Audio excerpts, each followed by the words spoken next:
मकर राशि के दोस्तों, नमस्कार। दोस्तों, आज का दिन आर्थिक नजरिए से सोच विचार करने का दिन है।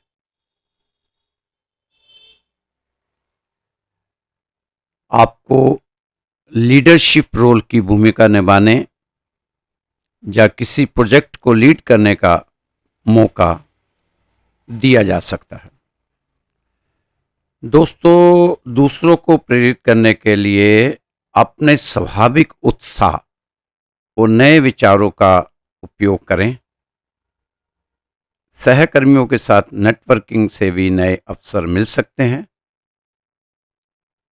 इस समय आवेगपूर्ण खरीदारी या निवेश के लिए सबसे अच्छा समय नहीं है। इसके बजाय अपने बजट का रिव्यू करें और भविष्य के खर्चों की प्लानिंग बनाएं। अगर जरूरी हो तो सलाह लें और उन विकल्पों का पता लगाएं जो आपके लॉन्ग टर्म लक्ष्यों के अनुरूप हो। अपनी वित्तीय स्थिति को व्यवस्थित रखने से आपको सुरक्षित महसूस करने और किसी भी आर्थिक सरप्राइज के लिए तैयार रहने में मदद मिलेगी। दोस्तों, कुछ नई योजना दिमाग में आ सकती है। कोई भी बड़ा निर्णय लेते समय शुभ चिंतकों की राय की अवहेलना ना करें। इस समय प्रोफेशनल रहने से लाइफ पर सकारात्मक प्रभाव पड़ेगा। आप अपने ऑफिस की पॉलिटिक्स अवॉइड करें और नई जिम्मेदारी लेने के लिए तैयार रहें। पारिवारिक और निजी जिम्मेदारियों को निभाने का समय है। भावनाओं में बहकर किसी को पैसा देना नुकसान का कारण बन सकता है। आप अपने को तय समय पर ही सभी कामों को पूरा करने की कोशिश किया करें। आप अपने आत्मविश्वास को अभिमान में ना बदले तो फायदा होगा। दोस्तों, आपके लिए भागदौड़ भरा रहने वाला आज का दिन हो सकता है। आज आप अपने काम को लेकर व्यस्त रहेंगे। संभव हो तो इस समय किसी दूसरे के मामले में बेवजह ना बोलें। किसी से कोई बात या वायदा आपको सोच समझकर ही करना होगा, क्योंकि उसको पूरा करने में कोई समस्या ना आ जाए, जैसा पहले सोच समझ लेना जरूरी है। आप अपना अधिकतर समय व्यापार संबंधित कामों में बिताएं तो फायदा हो सकता है। भविष्य संबंधी योजनाओं पर काम करने का उचित समय है। आप अपने मनोभावों को विचलित न होने दें। दोस्तों, इस समय कामकाज में परिश्रम करने से भाग्य का भी साथ मिलेगा, लेकिन भाग्य का साथ आपकी मेहनत पर ही निर्भर करेगा। इसलिए इस समय आलस को अपने पर हावी न होने दें।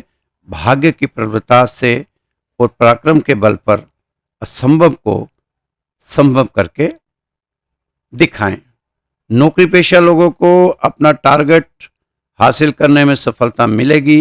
डेली रूटीन के कामों से हटकर थोड़ा समय खुद को जांचने में बिताएं। इससे आपके कई उलझे हुए कामों को व्यवस्थित करने का अवसर मिलेगा। आपकी उपलब्धियों से ईर्ष्या करने वाले लोगों से सतर्क रहें। व्यवसाय में प्रतिस्पर्धा का सामना करना पड़ सकता है, इसलिए मेहनत करें। जीत आपकी सुनिश्चित है। दोस्तों, आप द्वारा कार्य सूची बनाकर तैयारी से आगे बढ़ते जाएंगे। आज कार्य की अधिकता के कारण थोड़ी थकान रह सकती है। पार्टनरशिप में काम करना भी आपके लिए अच्छा रह सकता है। इस समय आप किसी छोटे मोटे व्यवसाय की शुरुआत भी कर सकते हैं। आप शेयर मार्केट में इन्वेस्टमेंट सोच समझ कर करें, क्योंकि इससे कोई नुकसान ना हो जाए, इसकी ओर भी ध्यान देने की जरूरत है। इस समय जन समर्थन में इजाफा होता नजर आ रहा है। दोस्तों, घर की शांति बनाए रखने के लिए बहसबाजी से बचिए। तर्क वितर्क से बचे, फायदा रहेगा। अब तो आपका गुस्सा भी कम हो रहा है। थोड़ा ध्यान करना शुरू करें। चाहे 5 मिनट ही ध्यान करें, ध्यान जरूर करें। थोड़ा ताज़ी हवा में टहलना भी सीखें, क्योंकि सूरज महाराज का आशीर्वाद सुबह सुबह मिल जाएगा और सारा दिन अच्छा निकलेगा। आप तरोताज़ा महसूस करेंगे अपने आप को। संतान की तरफ से भी सुखद समाचार भी मिलेगा। कहीं यात्रा का विचार बन सकता है और यात्रा हो भी सकती है। कर्ज लेना चाहे तो मिल सकता है, लेकिन आपको अभी कर्ज लेना नहीं चाहिए। पहले पुराने कर्जों को उतारने की सोचें। अगर किसी से पैसा लेना है तो आप उससे तकाजा कर सकते हैं, हो सकता है कुछ आपको फायदा हो जाए। दोस्तों, आपकी राशि का आंकलन करके ही सब कुछ आपको बताया जाता है। छोटी छोटी चीज़ें हैं और छोटे छोटे उपाय हैं, आप वो करते रहें, आगे बढ़ते रहें, क्योंकि आपकी राशि में कब अच्छा फल मिल जाए ये हम क्या, आपको भी नहीं पता चलना। मैं रोज कहता हूँ चमत्कार होगा, ये एक मंत्र है जो मैं रोज आपकी राशि पर बोलता हूँ, लिखता हूँ। ये होना ही होना है। आप भी अपने दिमाग में ये बात बिठाकर कर्म करते रहें। कर्म के साथ ही चमत्कार होगा। आप कहेंगे कि खाली बैठ जाएंगे तो चमत्कार हो जाए ना, कर्म करेंगे तो चमत्कार देखने को मिलेंगे। शनि महाराज आपको बहुत कुछ देने की चाहत रखे हुए हैं, ये तो तय है। शनि महाराज आपकी काफ़ी ख्वाहिशें पूरी करना चाहते हैं, क्योंकि जो 60 में आपने बहुत कुछ खोया है।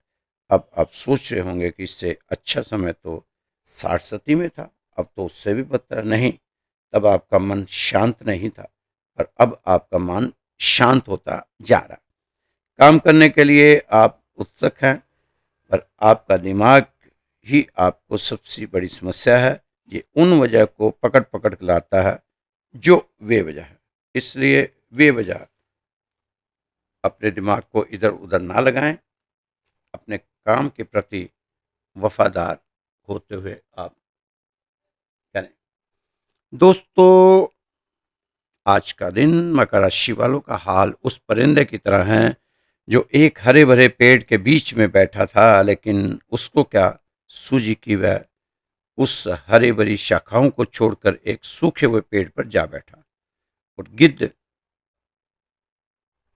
ना आ जाए, मैं उसका आहार ना बन जाऊं, बस अपना जीवन बिता रहा।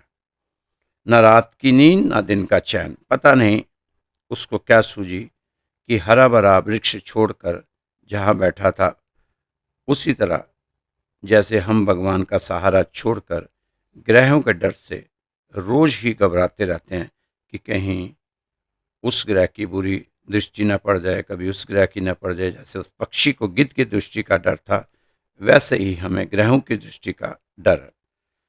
यह नहीं कि पक्षी उड़ फिर उसी हरे भरे पेड़ की शरण में चला जाए और गिद्ध दृष्टि से बच जाए। उसको पता भी है कि जहाँ गिद्ध की दृष्टि पड़ते ही मैं उसके पंजों में दबोचा जाऊंगा, फिर भी वहीं बैठा है सूखे पेड़ पर, जहाँ बचाव की कोई गुंजाइश नहीं। हम भी भगवान के सुरक्षा चक्र से निकलकर संसार के चक्रव्यूह में फंस चुके हैं और डर के घेरे में आसमान के घूमते हुए गिद्धों, ग्रहों जैसे वो पक्षी की आसमान में घूमते हुए उड़ते हुए गिद्ध से घबराया हुआ था, उसी तरह हम ग्रहों से घबराए हुए हैं। दोस्तों, अब फैसला ही कर लें कि भगवान के सुरक्षा चक्र में रहना है या संसार के चक्रव्यूह में, क्योंकि संसार रूपी चक्रव्यूह से आज तक कोई बच नहीं पाया। मैं तो यही कहूँगा कि आप भगवान के सुरक्षा चक्र में चले जाओ, तो इन ग्रहों के और संसार के चक्रव्यूह से आपको भगवान बचा लेगा। ये समय हर व्यक्ति रोजगार में कामयाब होना चाहता है, अमीर होना चाहता है, पढ़ाई इसी दिन के लिए कर रहा है। अमीर हो जाए, पैसे से, पढ़ाई से, चाहे अध्यात्म में गरीब रह जाए, चाहे अध्यात्म में गरीब रह जाए, लेकिन पैसे से अमीर बनना चाहता है हर आदमी। हम अपने बच्चों को एक से एक बढ़कर किताबें पढ़ाते हैं, जिसके पढ़ने से वो अपने शरीर की ज़रूरतें पूरी कर लें, और बच्चा करता भी है शरीर की ज़रूरतों को पूर्ति के लिए, मतलब पैसे के लिए जो किताबें पढ़ता है 100% रिजल्ट भी लाता है। पर कोई भी माँ बाप बच्चों को आत्मा की पूर्ति के लिए पढ़ाई नहीं करवाते। फिर वो छोटे से संघर्ष से घबरा जाता है, छोटी सी चुनौतियों से घबरा जाता है, जीवन की समस्याओं को झेल नहीं पाता, क्योंकि शारीरिक बल चाहे जमीन में जाकर मजबूत बना लिया हो, जिम में जाकर मजबूत बना लिया हो प्रोटीन लेकर, लेकिन आत्मबल कमजोर ही रहता है। फिर वह उन समस्याओं का कारण अपने माता पिता, भाई बंधु, पत्नी, बच्चों के जिम्मे लगाता है, हमेशा आत्महत्या की बात करता है। आज समाज में ज़्यादातर यही हो रहा है। अगर हम बचपन से राम जी के संघर्ष के बारे में, कृष्ण जी के संघर्ष के बारे में बच्चों को पढ़ाएं तो जीवन में कभी हार नहीं मान सकते। यह बहुत जरूरी है। अपना आत्मविश्वास और आत्मबल बढ़ाने के लिए मैक्सिमम बच्चे आज एंजाइटी के शिकार हो रहे हैं, डिप्रेशन में जा रहे हैं, भयानक से भयानक बीमारियों से ग्रस्त हो रहे हैं। उसका मूल कारण ही यही है कि हम अपने शरीर की जरूरतों को पूरा करते करते अपनी आत्मा के भोजन का ख्याल ही नहीं कर पा रहे। आज शरीर के हॉस्पिटल तो हर गली, हर नुक्कड़ में खुले हुए, लेकिन आत्मा का दुर्भाग्य से कोई हॉस्पिटल हमें नजर नहीं आ रहा। हमें अब आत्मा के उपचार के लिए भी हॉस्पिटल खोलने की जरूरत है। तो दोस्तों, आत्मा के लिए सुबह जल्दी उठो, 3 से 5 उठो, ध्यान करो, साधना करो, भजन करो, कीर्तन करो, ताकि आत्मा को उसका भोजन मिल सके। जिस तरह शरीर को भोजन की जरूरत है, उसी तरह आत्मा को भी भोजन की जरूरत है। दोस्तों, अपनी आपकी ज़िंदगी बदलेगी, ज़िंदगी में चमत्कार होने शुरू हो जाए, पॉजिटिव परिणाम आपकी झोली में गिरने लगेंगे। लेकिन मकर राशि वाली की समस्या यही है, जहाँ तो ज्ञानी हैं लेकिन आचरण करने की सोच नहीं बनाते। अगर हम आचरण को लेकर आ जाएं, उसे अपने पे अप्लाई करने लग जाएं, तो चीज़ें बहुत हद तक सुधरनी शुरू हो जाएगी। तो आज से ही पूर्णिमा के चांद को देखते हुए संकल्प ले लें कि आप अपने ज्ञान को दूसरे के आचरण में नहीं, अपने आचरण पर लाएंगे। ये कसम आप पूर्णमासी वाले दिन संकल्प लें, जिस दिन पूरा चांद हो। चांद के सामने खड़े होकर एक संकल्प लें कि आज से ही हम अपने आचरण को, अपने ज्ञान को अपने लिए खर्च करेंगे। जो कुछ हमने अतीत में कष्टों से, समस्याओं से, बाधाओं से, चुनौतियों से सीख लिया, उसे हम वर्तमान में अनुभव की तरह अपनी जिंदगी का हिस्सा बनाएंगे। ये आपको संकल्प लेना है पूर्ण चांद को देखते हुए, और अपने ज्ञान को अपने पर फॉलो करना है। ये आपने जरूर करना है। पूर्णमासी के दिन थोड़ी सी खीर बनाकर भी आप बांट सकते हैं, इससे आपको फायदा होगा। दोस्तों, गीता में भगवान कृष्ण कहते हैं, अगर आपके बार बार समझाने पर भी कोई नहीं समझ रहा, कि आपके बार बार समझाने पर भी कोई नहीं समझ रहा, उल्टा आपके ही बारे में दूषित प्रचार कर रहा है, तो उसको उसके हाल पर छोड़ दो, क्योंकि वह इंसान ऐसे समय में आपसे नहीं, अपने विनाश हो जाने के बाद ही सीखने का इच्छुक है। जैसे महाभारत में दुर्योधन, भगवान श्री कृष्ण जी दुर्योधन से कहते हैं कि दुर्योधन को मेरे लाख समझाने पर भी वो नहीं समझा। मैंने बहुत जतन लगाया, बहुत कुछ समझाया, बहुत तरह के उसको एग्जाम्पल दिए, लेकिन वो समझ नहीं पाया, उल्टा मुझे ही समझाने चला था। छोड़ दिया उसको उसके हाल पर, और नतीजा महाभारत के युद्ध में बदल गया और उसकी पराजय हुई और उसके पूरे परिवार के विनाश का कारण बना। सिर्फ और सिर्फ परिवार में एक इंसान की थोड़ी सी नासमझी के कारण पूरे परिवार को झेलना पड़ा। दोस्तों, आप किसी को समझा रहे हो तो एक बार समझाइए, 2 बार समझाइए, 3 बार समझाइए। जब बहुत बार समझाने से भी वह ना समझे तो आप खुद को समझाइए और उसको उसके हाल पर छोड़ दीजिए। आपने तो अपना कर्म बखूबी निभाया, बाकी वह अपने कर्मों का खुद काटेगा। तो मेरे दोस्तों, इस समय आप भी देखें कि आपके अगल बगल में जिसको आप समझाना चाह रहे हैं, बदलना चाह रहे हैं, अगर वो नहीं बदलता तो आपको अपने आप को बदलने की कोशिश करनी चाहिए। दोस्तों, किसी को मालूम नहीं होता कि आज सो रहे हैं, उठने के बाद मंदिर जाएंगे या शमशान। इसलिए सदा मुस्कुराओ और दुनिया से बनाओ अपनी एक अलग पहचान। कहते हैं टूटती हुई चीजें मंदिर में नहीं रखते, लेकिन हर टूटा हुआ इंसान मंदिर में ही जाता है। तो आप जरूर इस समय अपने आप को समझाओ। दूसरों को समझाने से पहले खुद को समझ लेना जरूरी है। दोस्तों, अपनी मर्यादाओं का गुणगान करते रह गए, अपनी मर्यादाओं का गुणगान करते रह गए हम, परहित में अपना ही नुकसान करते रह गए। कोई उसको प्रेम की चादर उड़ाकर ले गया और हम संबंध का सम्मान करते रह गए। दोस्तों, अगर लालच में गैरों की वफादारी नहीं करते, कभी दुश्मन यहां आने की तैयारी नहीं करते।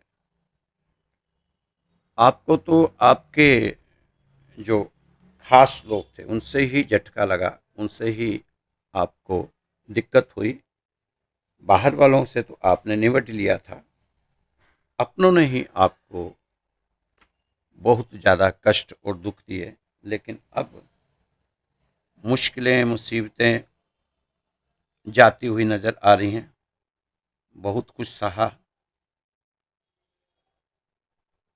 सहते सहते यहाँ तक आ गए। लेकिन दोस्तों,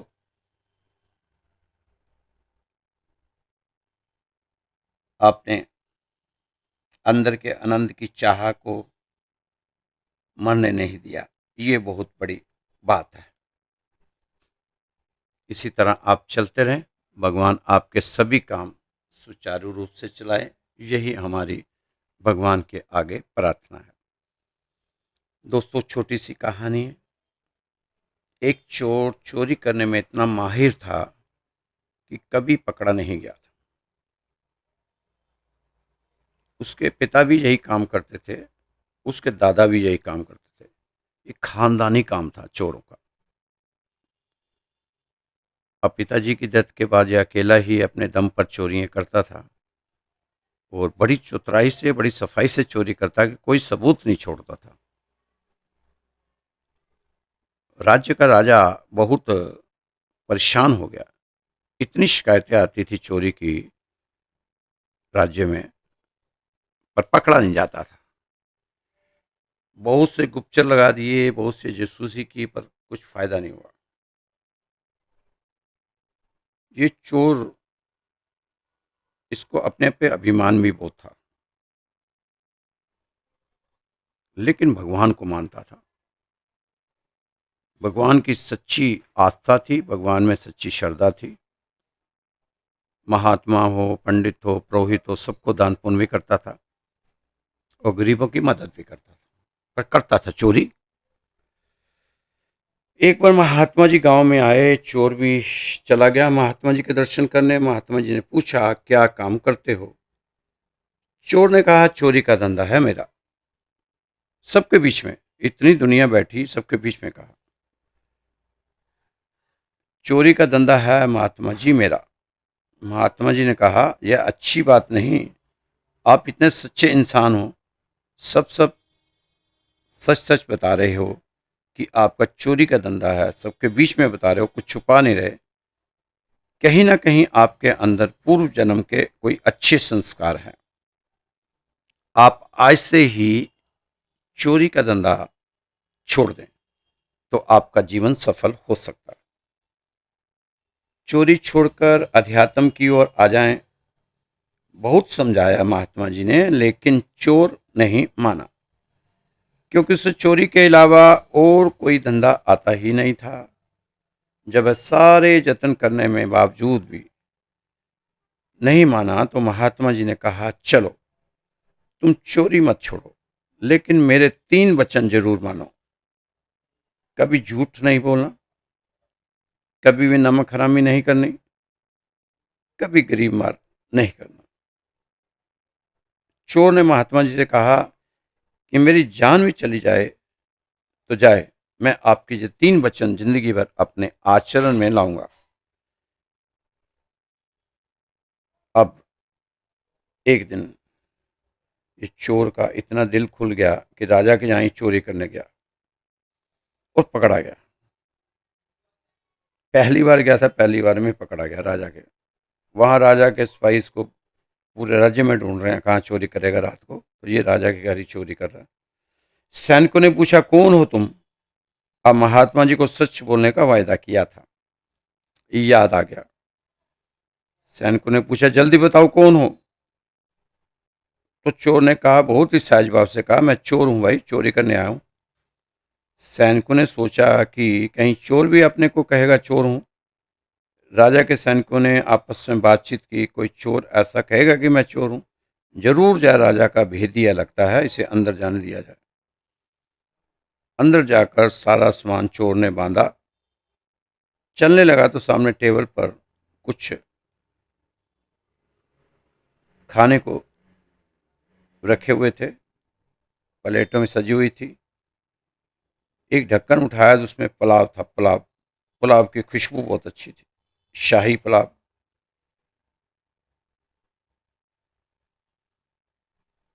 अब पुलाव खाने लगा, पुलाव खाया, खाने के बाद पोटली उठाई और चलने लगा तो महात्मा की दूसरी बात याद आ गई कि किसी का नमक हराम नहीं करना चाहिए। अब जा तो महात्मा की बात को, पर उसने वायदा किया था मर जाऊंगा, लेकिन ये 3 चीजें कभी नहीं करूंगा। तो सारा का सारा वहीं सामान छोड़कर घर आ गया। सुबह जब राजा वहां आया तो सामान की पोटली देखी। राजा समझ गया कि रात को महल में चोर आया था। राजा ने सैनिकों को बुलाया कि रात को चोर आया था, सामान बांधा लेकिन लेकर नहीं जा पाया। आप क्या कर रहे थे? इतनी लापरवाही, रात को तुमने बहुत बड़ी गलती की, बड़ी गलती की है, अब सजा मिलेगी। चोर को मालूम है कि मेरी किए की सजा बेकसूर गरीब को मिल रही है, गरीब मार हो रही है, वह सैनिक बेकसूर हैं, मेरा किया भुगतना सैनिकों को पड़ रहा है। तो चोर को महात्मा की वो तीसरी बात याद आ गई कि कभी गरीब मार ना करना। वहां राजा के पास पहुंचकर अपना गुनाह कबूल किया कि रात महल में मैं चोरी करने आया था, यह सैनिक बेकसूर हैं, खुद को समर्पण किया कि इनकी कोई गलती नहीं, इन्हें छोड़ दें, मुझे सजा दें। फिर सारी बात राजा को सुनाई। राजा ने कहा सैनिकों को, तो मैं छोड़ तो दूंगा, सैनिकों को भी छोड़ दूंगा, तुम्हें भी छोड़ दूंगा। तुम कृपा उस महात्मा का पता बताओ, वो कहाँ रहते हैं, उनके दर्शन मुझे करवाओ, जिन्होंने एक चोर को भी सही रास्ता दिखा दिया। उन महात्मा में बहुत शक्ति होगी। तो राजा वहां गए, महात्मा जी के दर्शन किए, तो चोर को अपने महल में ही नौकरी दे दी और उन सैनिकों को छोड़ दिया।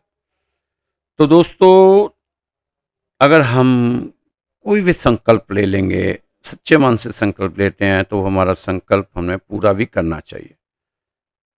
इसी तरह आप भी दृढ़ संकल्प के साथ मेहनत करते हुए आगे बढ़ते जाएं, तो मकर राशि वालों को अब रास्ते खुद पे खुद मिलने शुरू हो जाएंगे।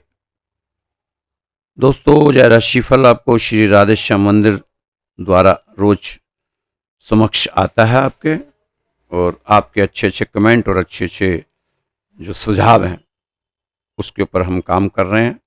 आहिस्ता आहिस्ता उन सुझावों को पूरा करने की कोशिश करेंगे। तो ये हमारा राधे श्याम मंदिर दिल्ली में है, उत्तम नगर के पास विकास नगर है। 17 साल पुराना मंदिर है।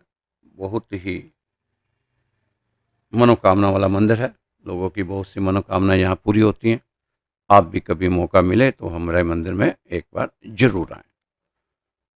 तो दोस्तों, कुछ लोग दान पुण्य के लिए बात करते हैं। हमेशा मंदिर का नाम सुनकर लोगों के दिमाग में आता है कि हमें दान पुण्य करना चाहिए, और फिर हम लोगों की कुंडलियाँ देखते हैं, फ्री में देखते हैं, तो लोग चाहते हैं कि कुछ हम दे दें।